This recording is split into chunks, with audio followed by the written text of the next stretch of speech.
So Arabs are in the very small minority amongst Muslims. And we can in no way say that Islam is for Arabs. Muslims and Arabs are synonymous. No. This is not the case. In some places where people came in contact with Islam through the Turks, as in the case, for example, of Yugoslavia, you find the Serbs and others will tend to refer to Muslims as Turks. They've made Muslim and Turk synonymous. In other areas, I know in the West Indies, in Trinidad, Barbados, and in Guyana, where the majority of Muslims were of Indian origin. They were brought as indentured laborers to work the fields there. The other people tend to look at Muslims as being synonymous with Indian, as it being like an Indian religion. And in America, where certain individuals have been promoted to the forefront as being representatives of Islam, Islam has been identified with black people. And this is the religion of black people. You know, the name Farrakhan and Elijah Muhammad, these are the names which tend to be associated with Islam. When in fact, both of these two individuals had nothing to do with Islam at all. Elijah Muhammad would not be considered a Muslim in any way, shape, or form.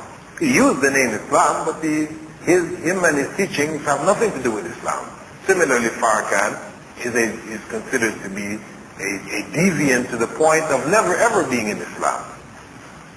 And Islam has nothing to do with color. So any individual who may try to promote Islam as being the religion of this group or that group or this nationality or that nationality is in fact teaching or giving deviant teachings. Now, in terms of the religious practices, which wherein we find certain misconceptions, the most common is that of polygamy.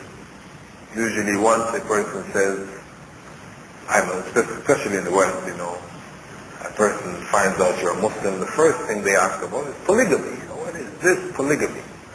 You know, the idea in their mind is that most Muslims are polygamous. However, when you go around the Muslim world, what you find is that the percentage of people practicing polygamy, though it is legally valid within any Muslim society, it is allowed, people may practice it, you don't find more than 10 to 15% of any given society practicing polygamy. Right here. If you ask the Saudis who are here in the room here, in this hall, how many of you have more than one wife? You will find that the actual number is quite small. And the reason being that polygamy is not just a free license, you know, like a free-for-all. I'd like 4 wives, so I just go out and get me 4 and, you know, marry up and, you know, where you might find, you know, I think partly because people think in terms of the Mormons, you know, Mormons where, you know, I've seen people come on television, this guy, young guy, about 25, he has 36 wives. I say, wow, 36 wives. Well, the idea of you know, all these wives, the concept of a man's role in relationship to his wife is quite different. It's not an open license as you might find, for example, amongst Mormons and others. When Islam came, Islam didn't bring polygamy. Polygamy was already in practice in the Arabian Peninsula and around the world. Early Christians practiced polygamy. Jews practiced it. People around the world practiced it. When Islam came, the final form came, it limited that number to 4. And it defined the responsibilities. A man, when he takes a second wife, that second wife is equal to his first wife. He must maintain her in the same way that he maintains the first wife. Equitably. Not necessarily equally because needs might be different, but equitably. So it is a responsibility. It is not just an open license. So in a situation where a man now, if he gets married to a second wife, he has to provide a home for that second wife. He has to provide for all of her needs just as he provides for the first wife. It becomes an economic burden first and foremost, which means that most people in the society either are not able or do not wish to take on such a burden.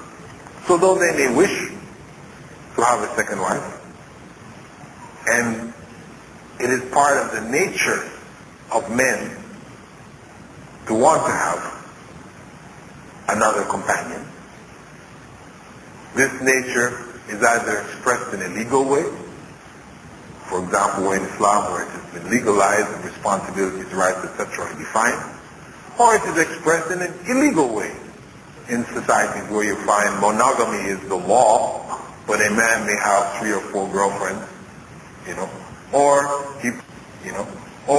he practices what we call serial polygamy. He marries one for a while, then he divorces her. He marries another one for a while, he divorces her. You have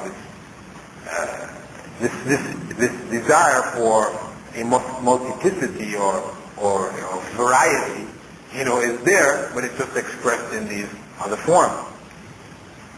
So though the desire may be there within the Islamic context, the laws are quite clear in terms of responsibilities. So what you find is most Muslims, just put the desire in the back. I mean, when the men sit and talk, conversation may creep around in that area, and they may talk about, I'd sure love to have a second wife, but I just can't afford it. So it just stays in the area of talk. The next major area of misconception concerning religious practices is that of divorce.